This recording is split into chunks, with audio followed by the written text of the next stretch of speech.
Good evening, London. Allow me first to apologize for this. The emergency channel! I do, like many of you, appreciate the comforts of the everyday routine, the security of the familiar, the tranquility of repetition. Bloody hell. I enjoy them as much as any bloke.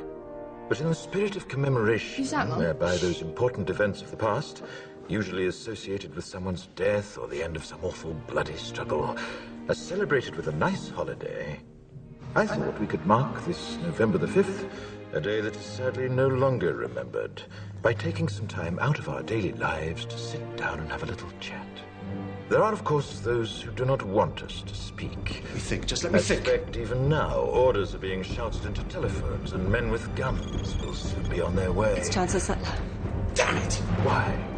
Because while the truncheon may be used in lieu of conversation, words will always retain their power. Words offer the means to meaning, and for those who will listen, the enunciation of truth.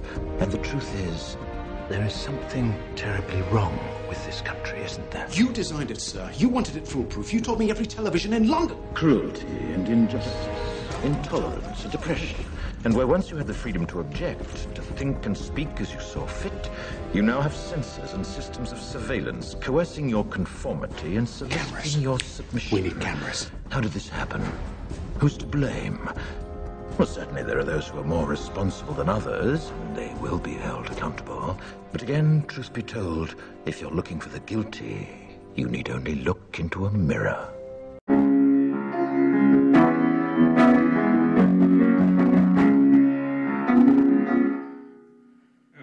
Check out the song. Yeah, sure.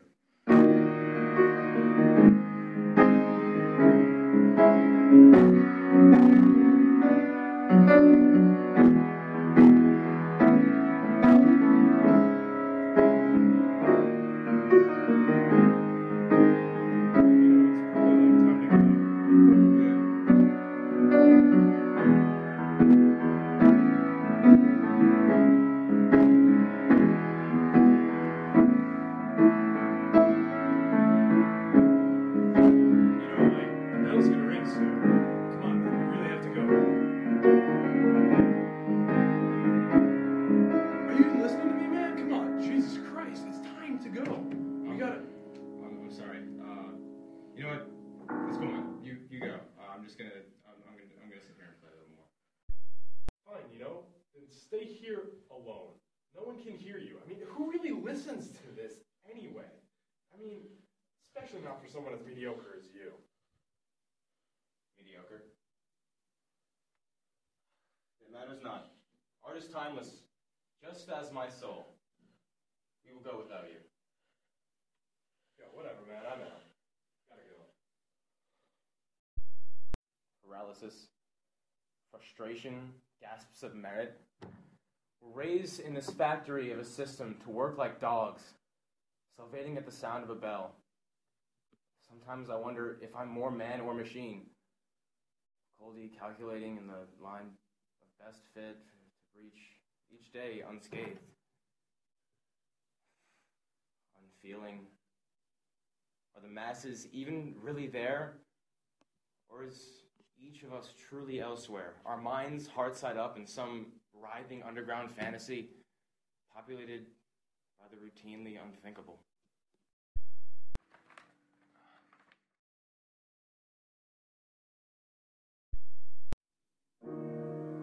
What does he know of art? Of passion? Of soul? He has none. His opinion is irrelevant. I may be mediocre, but at least I'm an artist.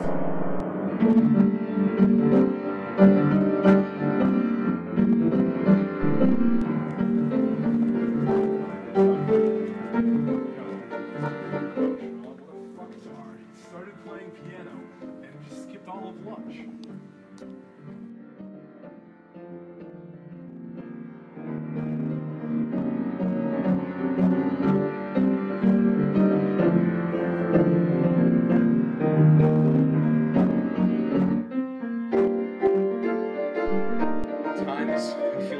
Soul has more in common with notes on a page.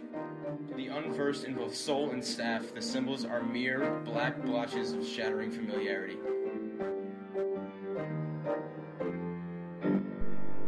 What are symphonies but cryptic dots to the unversed? Only when linked with their true voices do they take any real shape, any purpose. I see them out there, trading time for humor, blank conversation for ascendance, in a slapdish hierarchy of merely fleeting purpose.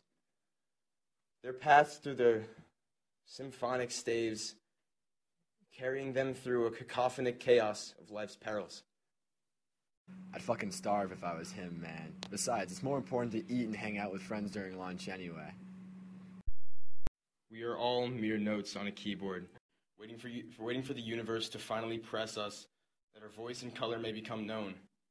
The artist's hands bring life to an otherwise merely corporeal body, and while our concrete selves lie lifeless as notes on a page, the artist stands as our mirror, the hope of what we someday could become. I'd feast on a playlist 1,000 years deep, because even as I withered, I'd know that each final song played its first and last, free from familiarity or repetition, that each moment my soul could feel something new. On the harmonious pursuit of a dream, or our lives will amount to little more than sadly consensual silence.